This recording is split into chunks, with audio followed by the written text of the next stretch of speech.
Inside the Deck is brought to you by CoolStuffInc.com, the best online retailer for Magic the Gathering singles and sealed product, and GatheringMagic.com, your place to explore the game.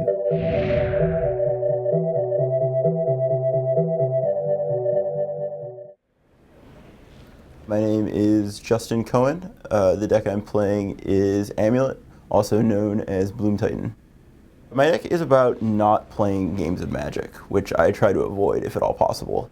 You attempt to get Primeval Titans into play on very unreasonable turns, and either that kills people outright or the advantage it generates results in you ultimately winning, or you cheat a Hive Mind into play and kill them on the spot.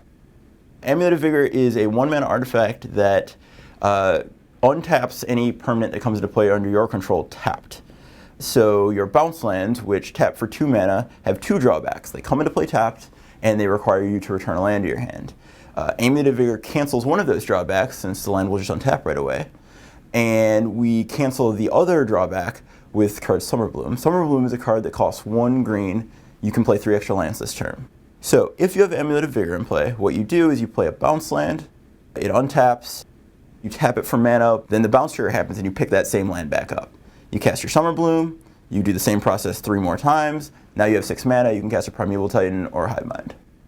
So Hive Mind is a card that was very clearly not designed to see tournament play. It is a fun Johnny card. It costs 5 and a blue, it's an enchantment, and whenever a player plays an instant or sorcery, each other player gets a copy of that spell. You break the fundamental symmetry of the card by using it with the pacts.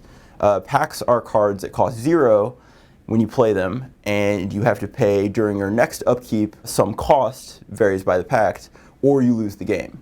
They're reasonable cards on their own, but in combination with Hive Mind, the result is that when you have Hive Mind in play, you play a pact, and your opponent unwillingly gets a copy of that pact. Then on their upkeep, when they can't pay for the pact, they lose.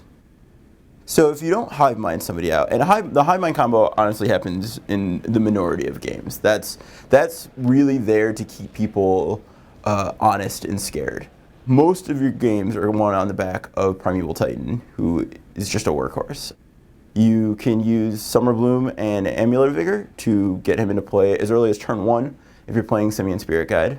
You can attack with him immediately if you have an Amulet of Vigor in play, because in your deck is a card Slayers Stronghold, which can tap a red, a white, and it to give a creature +2/+0 haste and vigilance, and also Boros Garrison, which is a bounce land. You have 10 bounce lands in your deck, that's the only non-green one.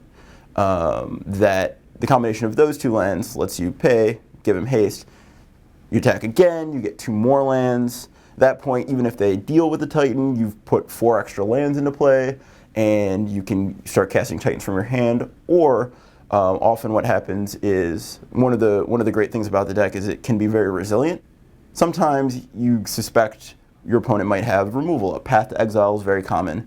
In that case, you would not necessarily go to try to attack right away. You would go for Tolaria West and a bounce land. Tolaria West is a land that transmutes for other 0-cost things. And so with the interaction of Summoner's Pact, Primeval Titan, Tolaria West, you have this never-ending stream of Titans.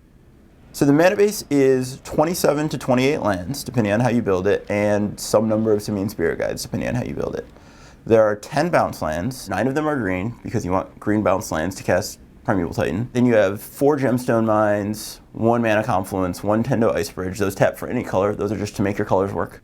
Then you have a bunch of utility lands that do work for you. 3 Tolaria Wests are designed to keep that Titan chain going like we were talking about. You can transmute for your Summoner's Pact, that's most common. You can transmute for your other pacts. Sometimes when you're ahead on board, you'll just transmute for a Pact of Negation to just lock them out entirely. So then you have your Slayers Stronghold, which is needed for hasty Titans. You have your Sunhome Fortress of the Legion, which allows you to have double striking Titans, which are very potent and result in things like Titans killing you in a single attack. There's a Vesuva, which is designed to be a backup copy of any of your other utility lands that you might already have, or a backup bounce land, just all-purpose. There's a Radiant Fountain, which you can get and play repeatedly, bounce or Vesuva to gain extra life to give yourself a little cushion if that's what's needed. There's a Khalni Garden, giving you a token, and now a Leyline sacrifice trigger does not get your Titan. Then you have Cavern of Souls. That is, you frequently Tolaria West for that. That's your, against decks like Jeskai, anything that's trying to counter your Titans, that's your fixer. The creatures in the deck are 4 Primeval Titans and 2 Azusa Lost But Seeking. Azusa is the worst card in the deck, functioning as Summer Bloom 5 and 6. All the other non-creature spells, we have the Summoner's Pacts, which serve double duty to get your Titans or to get sideboard bullets or to kill people with Hive Mind. All the packs serve that function of also killing people with Hive Mind. Blue packs protect whatever you've got going on. Blue pact is particularly powerful in the deck because you can play it. There's the one Slaughter Pact, and then the rest of the other spells are just cards to assemble your combo. You got 4 Serum Visions, and then Ancient Stirrings, which is a card that has come in and out of the deck. It makes you way more likely to have an Amulet, because it can find Amulet, and it makes you like a lot more resilient against them. I am still playing 1 Simian Spirit Guide because I just couldn't live with myself if I didn't have the opportunity of a turn 1 kill in the deck. In the sideboard, you have 3 Leyline of Sanctities. These are for anybody who's trying to point an unreasonable amount of discard at you, i.e. junk, and burn, who would like to point burn at you. You also have a suite of creatures against junk and other decks that can force you to get into more attrition games. And there's a Ghost Quarter for Manlands and Tron. And then beyond that, it's just a Seal of Primordium, a Nature's Claim, and a Swan Song are your answers to Blood Moon and Praying. Because enemy number 1 always when you're playing this deck is Blood Moon, and you just fold to it. So you need to have those things so that should it come up, you can deal with it. Anything that's not trying to interact with it and it's trying to do its own thing, but where its own thing is just inherently trumped by what I'm doing. So, for example, Martyr is unlosable, or Soul Sisters. They think they just have a great time gaining a bunch of life, not putting a clock on you, and you just hive mind them at your leisure. They don't interact with it in any way. Twin is the worst matchup. They have access to Blood Moon. Some sick souls even go so far as to main deck it. They have soft counters, which delay you from going off. And on top of all that, they're just on the way to going about setting up their combo. They cast Pestermites and Deceiver Exarchs. They can just let you do your whole thing, get a Titan, try to attack. They just Deceiver Exarch, tap it, untap Splinter Twin, you're dead. Infect is also not a good matchup, which I didn't think was tier 1, but it showed up in Force today, and I'm just trying like crazy to dodge it.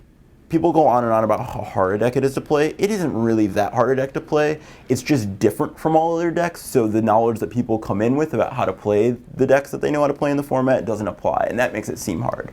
So there's a bunch of these specific lines that you have to learn, but after that it's just memorization. It's not hard to go off with it. It's just kind of, you have to learn it, and then once you've learned it, you know it. So if you think it's worth the time for you to learn it, and you don't mind just folding when someone plays a Blood Moon, it could be a good call.